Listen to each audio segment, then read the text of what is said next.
Depuis 2017 et le succès de Call Me By Your Name, le nom de l'acteur franco-américain Timothée Chalamet est sur toutes les lèvres. Mais sa sœur est également dans le métier. Héroïne d'une série à succès, la comédienne entend bien se faire un prénom.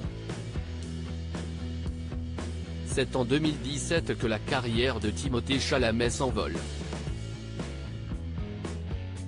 Le talent du jeune homme aux boucles brunes et à l'allure androgyne explose grâce au personnage d'Elio Perlman dans le film Call Me By Your Name réalisé par Luca Guadagnino.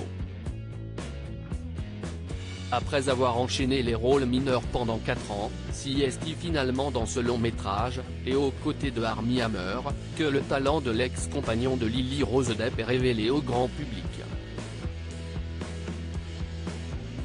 Le comédien reçoit pour son rôle une nomination au Golden Globe du meilleur acteur dans un film dramatique en 2018, suivi d'une nomination pour l'Oscar du meilleur acteur. Une consécration immédiate pour l'acteur alors âgé de 22 ans qui ensuite ne cessera d'enchaîner les succès, du bouleversant My Beautiful Boy, à Dune et bientôt un cas en passant par Les filles du Dr March et Lady Bird. Un démarrage en fanfare qui fait la fierté de sa mère, Nicole Flanader, une agent immobilier star aux États-Unis, qui tente à elle, de faire chemin à Broadway puis dans la Mecque du cinéma. Dans la famille Chalamet on demande la sœur et si c'est elle qui a insufflé le plaisir du jeu à Timothée, le virus s'est répandu plus loin dans les branches de l'arbre familial des Chalamet. Car Pauline, la sœur aînée du comédien, est également actrice. Cette dernière a d'ailleurs décroché l'un des rôles principaux d'une série qui connaît un très vif succès. Elle est en effet l'une des héroïnes depuis 2021 de The Sex Lives of College Girls, dont la 2e saison est disponible sur Prime Video. L'actrice de 31 ans y incarne l'ingénue Kimberly Finkel, une adolescente de 18 printemps. Avec ce rôle, Pauline Chalamet se trouve enfin sous la lumière des projecteurs.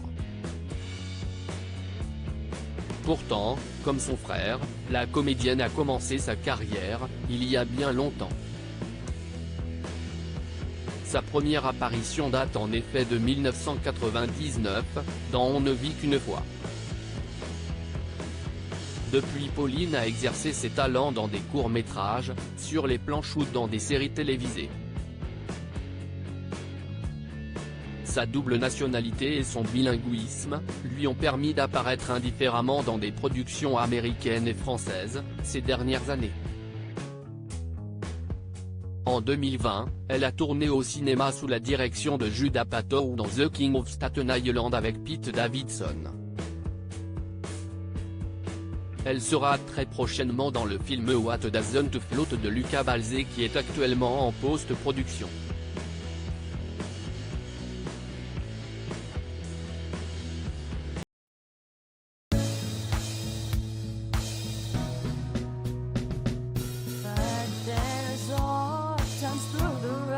I think you can let me know. Sit down, sit back, let me help you out. Just step, I got you.